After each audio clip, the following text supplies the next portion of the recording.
जय हिंद। नमस्कार दोस्तों, एक बार पुनः आप सभी के आपके अपने चैनल चंदू कोचिंग क्लासेस में स्वागत है। और आज हम बात करेंगे BSc first year in organic chemistry के अंतर्गत हम लोग आज एनर्जी लेवल डायग्राम के बारे में चर्चा करेंगे इन अकॉर्डिंग टू एमओटी।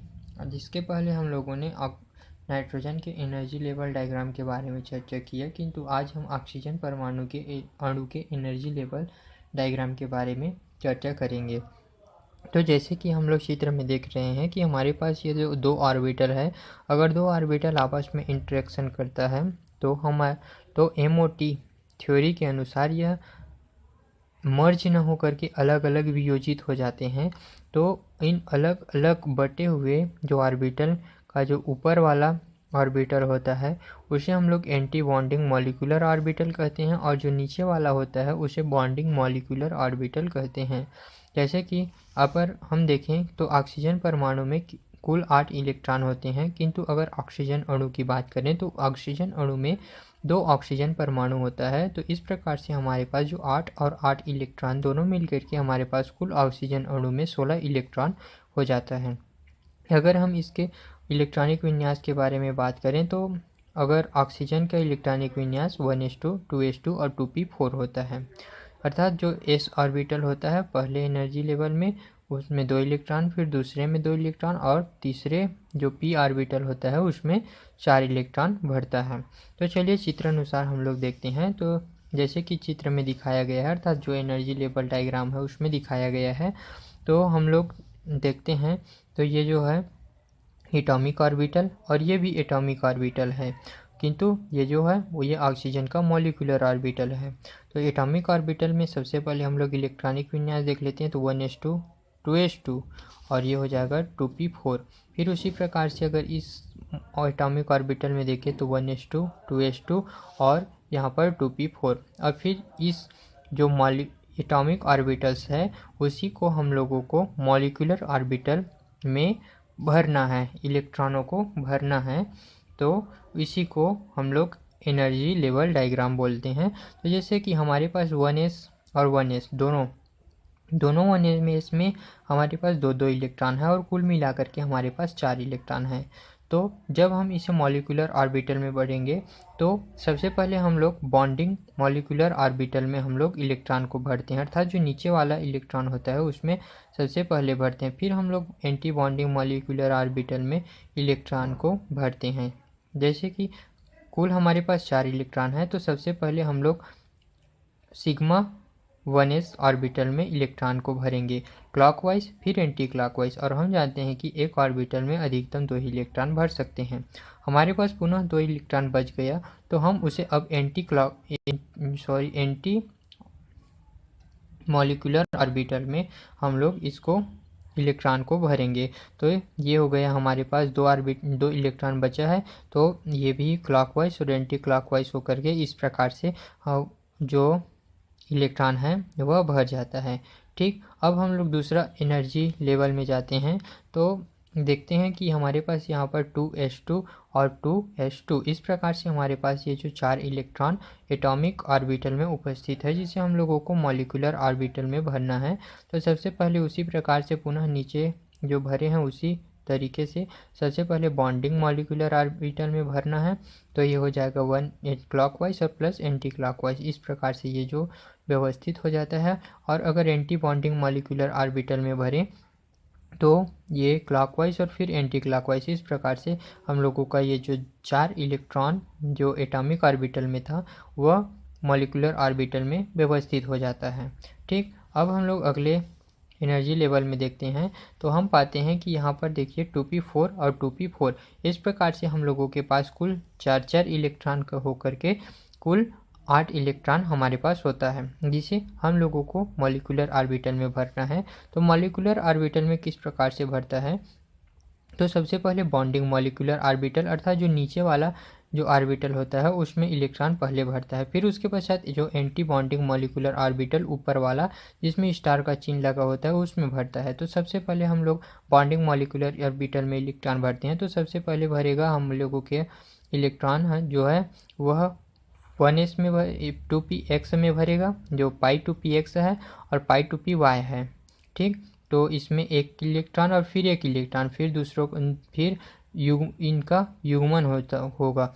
फिर इसमें 2px में एंटी क्लॉकवाइज से एक इलेक्ट्रॉन और भर जाएगा और फिर 2py में एंटी क्लॉकवाइज से एक दूसरा इलेक्ट्रॉन भर जाएगा। इस प्रकार से यह जो इलेक्ट्रॉन हमारे पास 4 इलेक्ट्रॉन कंबाइन हो जाता है, अर्थात इलेक्ट्रॉन भरने का क्रम p और x दोनों समान एनर्जी लेवल में है। इस कारण से दोनों का जो इलेक्ट्रॉन वितरण है वह ऑर्बिटल में समान होगा।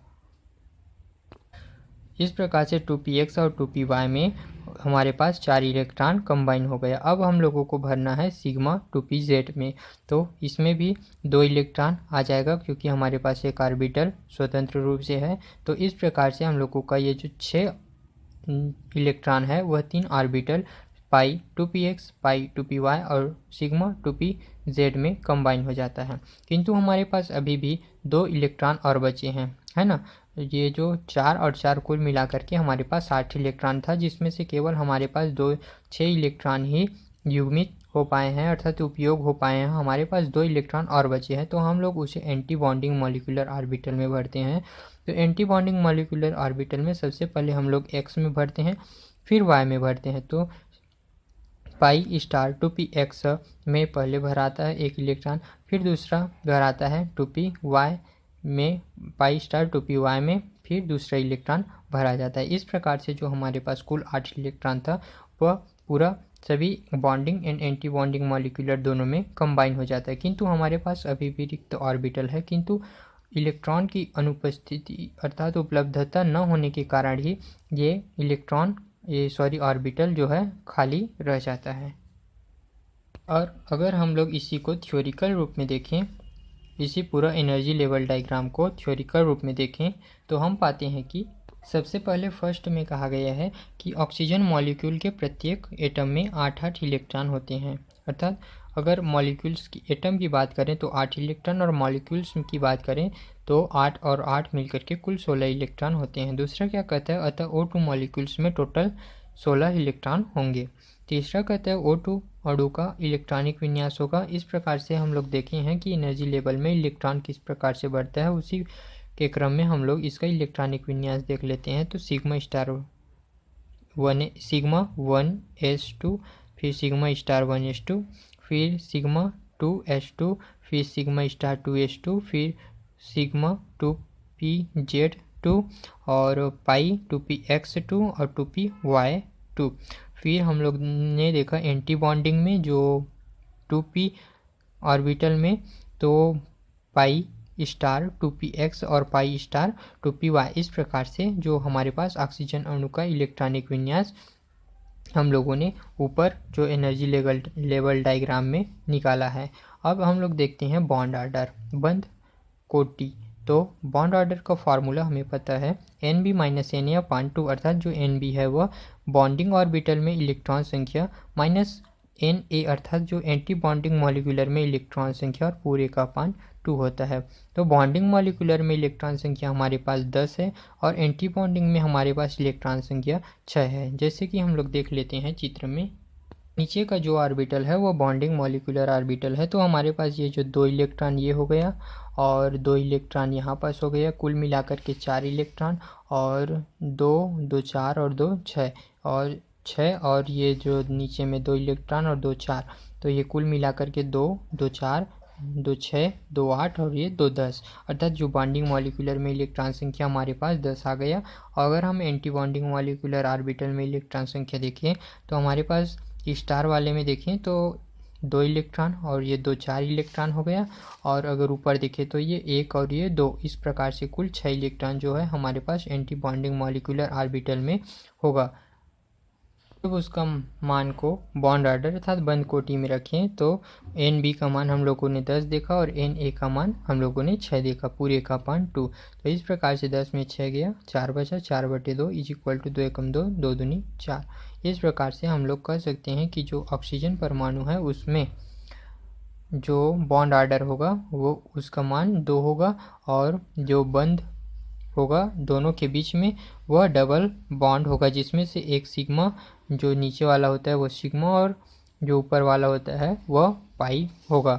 फिर अगला क्या कहता है, O2 मॉलिक्यूलर अनुचुंबकीय अर्थात पैरामैग्नेटिक होगा। ठीक, क्यों अनुचुंबकीय होगा ये जो ऑक्सीजन मॉलिक्यूल है, क्योंकि हमारे पास 2 अयुग्मित इलेक्ट्रॉन प्राप्त हुआ है और अयुग्मित इलेक्ट्रॉन प्राप्त होने के फलस्वरूप जो ऑक्सीजन मॉलिक्यूल्स होता है वह पैरामैग्नेटिक अर्थात अनुचुंबकीय होता है। ठीक, इस प्रकार से हम लोगों का ये जो ऑक्सीजन मॉलिक्यूल्स का एनर्जी लेवल डायग्राम कंप्लीट हो जाता है। बीएससी से और भी रिलेटेड वीडियो देखने के लिए हमारे YouTube channel Chandu coaching classes को सब्सक्राइब करें एंड बेल आइकन को प्रेस करें। धन्यवाद।